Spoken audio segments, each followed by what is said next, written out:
ሰላም ቤተሰብ፣ በባለፈው ዲስከሽናችን ላይ ስለ ሎጋሪዝም ጥያቄዎች፣ ስለ ኤክስፖኔንሻል ጥያቄዎች አንዳንድ ነገሮችን አይተናል። ስለዚህ የሎጋሪዝም እና ኤክስፖኔንሻል ጥያቄዎች በሚሰሩበት ሰዓት ላይ የሎጋሪዝም እና ኤክስፖኔንሻል ህጎችን ተከትለን እንደምንሰራ ዲስከስ አድርገን ነበረ። ከዛም በኋላ ደግሞ ሎጋሪዝም ኢንቮልቭድ ዊዝ ኤክስፖኔንሻል ወይም ኤክስፖኔንሻል ኢንቮልቭድ ዊዝ ሎጋሪዝም፣ ሎጋሪዝም እና ኤክስፖኔንሻልን ያካተተ ጥያቄ አይተን ነበረ። አሁን ደግሞ ሎጋሪዝም ኢንቮልቭድ ዊዝ ኳድራቲክ ኢኩዌሽን እንሰራለን ማለት ነው። ከዛ በፊት በነበረው ሴሽናችን ላይ ደግሞ ሎጋሪዝም ኢንቮልቭድ ዊዝ ሊኒየር ኢኩዌሽን ከሊኒየር ኢኩዌሽን ጋር ኢንቮልቭ ያደረገ ሎጋሪዝም ሰርተን ነበር። አሁን ደግሞ ኳድራቲክ ኢኩዌሽንን በውስጡ የያዘ የሎጋሪዝም ጥያቄ ምን እንደሚመስል እናያለን ማለት ነው።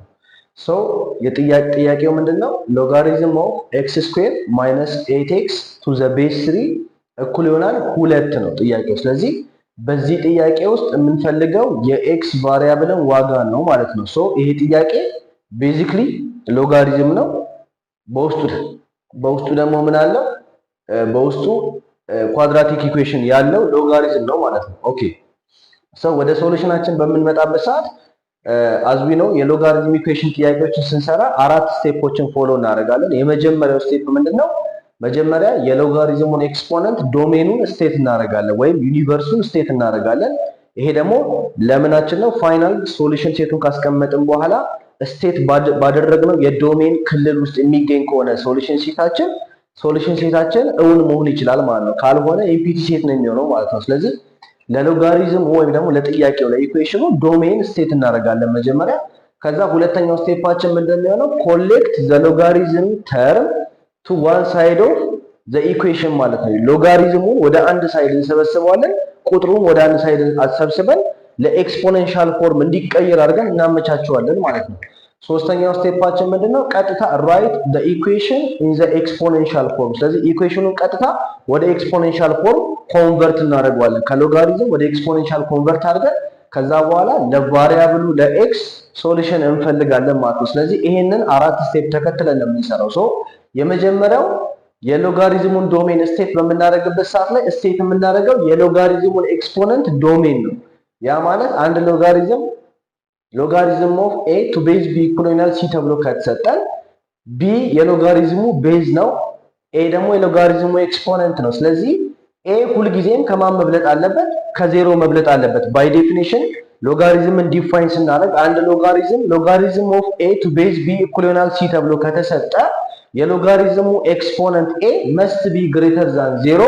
የሎጋሪዝሙ ቤዙ ቢ አንደኛ ከዜሮ መብለጥ አለበት፣ ቢ ከዜሮ መብለጥ አለበት።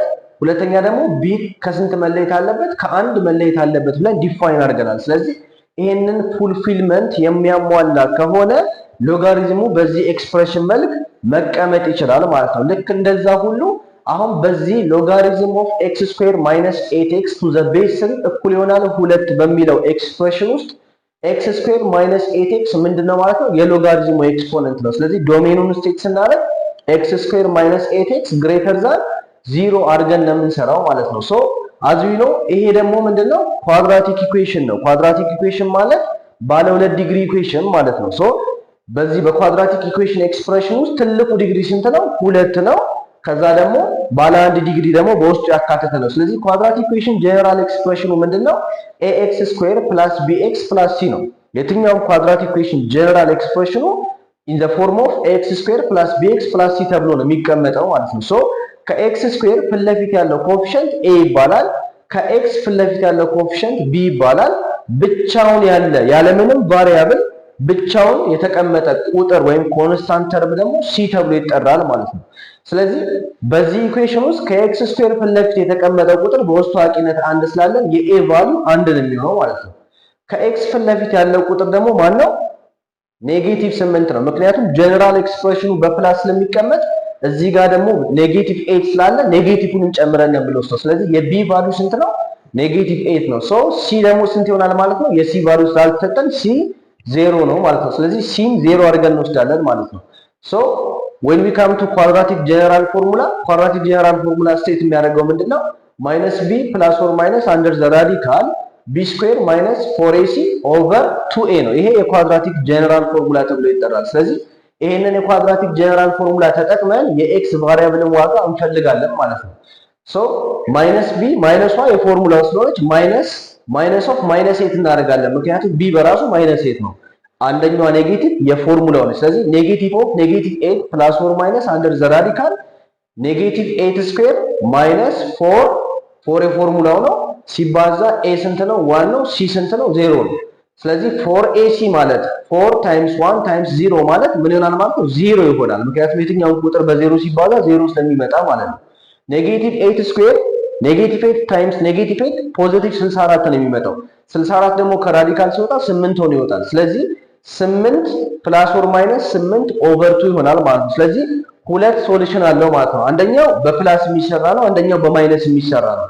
ስለዚህ የመጀመሪያው የኤክስ ቫልዩ 8 ፕላስ 8 ኦቨር 2 ስንት ይመጣል?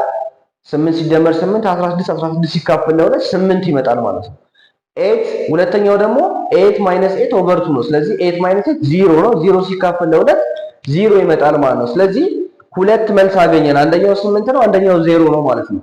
ኤክስ ግሬተር ዛን 0 የመጀመሪያው ቫልዩ እንደሚሆነው ማለት ነው ኤክስ ግሬተር ዛን 0 ይሆናል ማለት ነው። ከዛ ሁለተኛው ቫልዩ ደግሞ ኤክስ ግሬተር ዛን 8 ይሆናል ማለት ነው። ሲንስ እኛ እየሰራን ያለነው ኳድራቲክ ኢኩዌሽን ስለሆነ እንደ ቅድሙ በኢንተርሴክሽን ሳይሆን በዩኒየን ነው የምንሰራው። ስለዚህ ኤክስ ግሬተር ዛን 0 ዩኒየን ኤክስ ግሬተር ዛን 8ን የሁለቱን የጋራ ስናወጣ የቁጥር መስመር እናሰምራለን። ስለዚህ በቁጥር መስመራችን ላይ 0 እዚህ ጋር ቢኖር ከ0 በስተቀኝ ያሉ በስተግራ ያሉ ቁጥሮች ኔጌቲቭ ቁጥሮች ናቸው። ከ0 በስተቀኝ ያሉ ቁጥሮች ፖዚቲቭ ቁጥሮች ናቸው። ሶ እዚህ ጋር 8 ቢኖር እዚህ ጋር 0 ቢኖረን ኤክስ ግሬተር ዛን 0 ማለት ከዜሮ ጀምሮ የሚበልጥ ዜሮን አያካትም። ነገር ግን ከዜሮ ጀምሮ ወደዚህ በስተቀኝ በኩል ያለ ጠቅላላ ቁጥር የኤክስ ቫልዩ መሆን ይችላል ማለት ነው። ኤክስ ግሬተር ዛን 8 ማለት ደግሞ ከ8 ጀምሮ 8ን አያካትም። ለምን? እዚህ ጋር ኦር ኢኳል ቱ ስለሌለ 8ን ኢንክሉድ አያደርግም።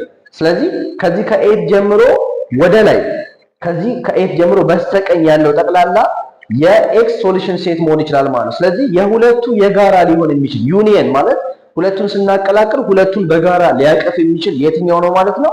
ኤክስ ግሬተር ዛን 0 ነው ማለት ነው። ያ ማለት ኤክስ ግሬተር ዛን 8 በኤክስ ግሬተር ዛን 0 ውስጥ ኢንክሉድ ይደረጋል ይጠቃለላል ማለት ነው። ሶ ዩኒቨርሳችንን ስቴት አደረግን ማለት ነው። ኦኬ when we come to the second step collect the logarithm to one side of the equation አይደል? ስለዚህ ሎጋሪዝሙን ወደ አንድ ሳይድ ኦፍ ኢኩዌሽን እንሰበስበዋለን ማለት ነው። ኦልሬዲ ይሄ ጥያቄ ተሰብስቦ የተሰጠ ጥያቄ ነው። ሌላ ሰብስቡኝ የሚል አይነት ጥያቄ አይደለም። ሶ ሎጋሪዝም ኦፍ ኤክስ ስኩዌር ማይነስ 8 ቱ ዘ ቤዝ 3 ኢኩል ይሆናል 2 ስላለ ሎጋሪዝሙ በአንድ ሳይድ ነው፣ ቁጥሩ በአንድ ሳይድ ነው። ስለዚህ ይሄኛው ሁኔታ ለኤክስፖኔንሻል ፎርም እንዲቀየር የተመቻቸ ነው። ስለዚህ እኛ ኮሌክት የምናደርገው ነገር የለም። ኦልሬዲ ጥያቄው ተሰብስቦ ስለተሰጠን ማለት ነው። ስለዚህ ሰከንድ ስቴፑን ኦልሬዲ ጥያቄው ጨርሶልናል። ሶ when we come to the third step write the equation in the form of exponential form ማለት ነው። ስለዚህ ኢኩዌሽኑን ወደ ኤክስፖኔንሻል ፎርም እንቀይረዋለን። ኢኩዌሽኑን ወደ ኤክስፖኔንሻል ፎርም ስንቀይረው እንዴት ነው የምናደርገው? ሎጋሪዝም ኦፍ a to base b equal ይሆናል c ተብሎ የተሰጠን አንድ ሎጋሪዝሚክ ኤክስፕሬሽን ወደ ኤክስፖኔንሻል ሲቀየር ምን እንደምናደርገው b the power of c equal ይሆናል a አድርገን ነው የምንሰራው ማለት ነው። ስለዚህ b the power of c equal ይሆናል a ስናደርገው ይሄኛው ምን ይሆናል ማለት ነው? 3 the power of 2 equal ይሆናል ኤክስ ስኩዌር ማይነስ 8x ይሆናል ማለት ነው። ስለዚህ ኤክስ ስኩዌር ማይነስ 8x ከማጋ እኩል ይሆናል ከ3 ስኩዌር ጋር ይሆናል። 3 ስኩዌር ደግሞ ስንት ነው? 9 ነው። ስለዚህ 9ን የእኩል ይሆናል ምልክትን አሻግረን ወደዚህ ስናመጣው ፖዚቲቭ ነበር፣ ወደዚህ ሲመጣ ኔጌቲቭ ይሆናል ማለት ነው። ያ ማለት ኤክስ ስኩዌር ማይነስ 8x ማይነስ 9 እኩል ይሆናል 0 ሆነ ማለት ነው። ስለዚህ ይሄ ምን ሆነ ማለት ነው? ኳድራቲክ ኢኩዌሽን ሆነ ማለት ነው። ስለዚህ ኳድራቲክ ኢኩዌሽን ከሆነ አሁን በኳድራቲክ ጀነራል ፎርሙላ የኳድራቲክ ኢኩዌሽኑን ሶሉሽን ሴት እንፈልጋለን ማለት ነው። ሶ በኳድራቲክ ኢኩዌሽን ጀነራል ኤክስፕሬሽናችን ምንድነው ብለናል? ኤክስ ስኩዌር ፕላስ ቢኤክስ ፕላስ ሲ ነው ብለናል። ስለዚህ በዚህ ኤክስፕሬሽን ውስጥ ከኤክስ ስኩዌር ፊት ለፊት የሚገኘው ቁጥር ማን ነው? ኤ ነው። ስለዚህ የኤ ዋጋ ስንት ነው? በውስጥ ታዋቂነት እዚህ ጋር አንድ ስላለ የኤ ቫልዩ 1 ነው ማለት ነው። ከኤክስ ፊት ለፊት የሚገኘው ቁጥር ማን ነው? ቢ ነው። ስለዚህ ፎርሙላው በፕላስ ስለተቀመጠ ይሄኛው ደግሞ ኔጌቲቭ 8 ነው። ኔጌቲቭን ጭምር እንወስዳለን። ስለዚህ ቢ ስንት ይሆናል? ኔጌቲቭ 8 ይሆናል ማለት ነው። ሲ ደግሞ ስንት ነው?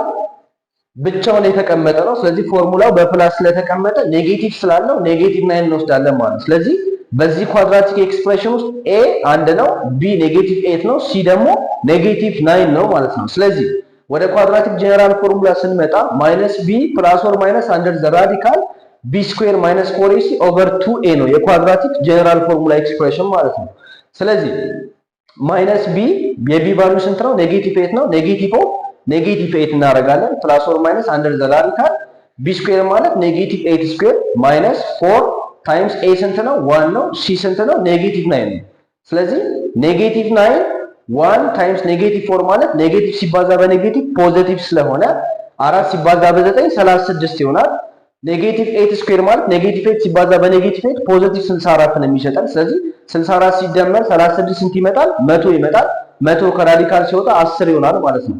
ሶ ኔጌቲቭ ኦፍ ኔጌቲቭ 8 ማለት ፖዚቲቭ 8 ይሆናል። ስለዚህ 8 ፕላስ ኦር ማይነስ 10 ሲካፈል ለሁለት ሆነ ማለት ነው። ስለዚህ ሁለት ሶሉሽን ሴት አለን። አንደኛው በፕላስ የሚሰራ አንደኛው በማይነስ የሚሰራ ማለት ነው። ስለዚህ የመጀመሪያው ምን ይሆናል? 8 ፕላስ 10 ኦቨር 2 ያ ማለት 10 ሲደመር 8 18 ሲካፈል ለሁለት ስንት ይመጣል? 9 ይመጣል። ሁለተኛው ደግሞ 8 ማይነስ 10 ኦቨር 2 ምን ይሆናል? ከ8 ላይ 10 ስንቀንስ ኔጌቲቭ 2 ነው። ኔጌቲቭ 2 ለቱ ስናካፍል ኔጌቲቭ 1 ይመጣል። ስለዚህ ሁለት ሶሉሽን ሴት አገኘን ማለት ነው። ኤክስ እኩል ይሆናል 9 እና ኤክስ እኩል ይሆናል ኔጌቲቭ 1 እናመጣን። ነገር ግን ከሁለቱ የትኛው ነው መልስ መሆን የሚችለው የሚለው ዲተርማይን የሚያደርግልን ምኑ ነው? ዩኒቨርሱ ነው፣ ዶሜኑ ነው። ስለዚህ ያገኘነው ሶሉሽን ሴት ወይም ያገኘናቸው መልሶች ዶሜን ውስጥ ኤግዚስት ያደርጋሉ ወይስ ኤግዚስት አያደርጉም የሚለውን ቼክ አውት እናደርጋለን። ስለዚህ ምን እናደርጋለን? 9 ማለት ኤክስ ግሬተር ዛን 0 ነው ብለናል አይደል? ዶሜናችን ኤክስ ግሬተር ዛን 0 ነው። ያ ማለት የኤክስ ዋጋ ከማን መብለጥ አለበት? ከ0 መብለጥ አለበት። ስለዚህ 9ን ስናስገባ 9 ከማን ይበልጣል? ከ0 ይበልጣል። ትክክል ነው ማለት ነው። 9 ከ0 ይበልጣል። ትክክል ነው። ኔጌቲቭ 1 ስናስገባ ኔጌቲቭ 1 ከ0 ይበልጣል። ኔጌቲቭ 1 ከ0 አይበልጥም። ኔጌቲቭ 1 ከ0 ያንሳል። ስለዚህ ኔጌቲቭ 1 የዚህ ጥያቄ መልስ መሆን አይችልም፣ ኤክስ ነው ማለት ነው። ስለዚህ our final solution set is ምን ይሆናል ማለት ነው? ኤክስ እኩል ይሆናል 9 ይሆናል ማለት ነው። ስለዚህ በዚህ ጥያቄ ላይ ለየት ያለው ሐሳብ ምንድነው? ሎጋሪዝም ከሊኒየር ኢኩዌሽን ጋር ኢንቮልቭ ሆኖ ይመጣል። ሎጋሪዝም ከኳድራቲክ ኢኩዌሽን ጋር ኢንቮልቭ ሆኖ ይመጣል። እንዲሁም ሎጋሪዝም ራሱ ከኤክስፖኔንሻል ፎርም ጋር ኢንቮልቭ ሆኖ ሊመጣ ይችላል። አሁን በዚህ ጥያቄ ስፔሲፊክሊ ያየነው ምንድነው? ሎጋሪዝም ኳድራቲክ ኢኩዌሽን አካቶ በሚመጣበት ሰዓት እንዴት ነው ሶልቭ የምናደርገው ነው። ስለዚህ ሎጋሪዝሚክ ኢኩዌሽን ሲሰራ ሁልጊዜም 4 ስቴፖችን እንከተላለን። መጀመሪያ ዶሜኑን ስቴት እናደርጋለን። ቀጥሎ የሎጋሪዝሙን ተርም ወደ አንድ ሳይድ እንሰበስባለን። ቀጥሎ ሎጋሪዝሙን ወደ ኤክስፖኔንሻል ፎርም እንቀይራለን።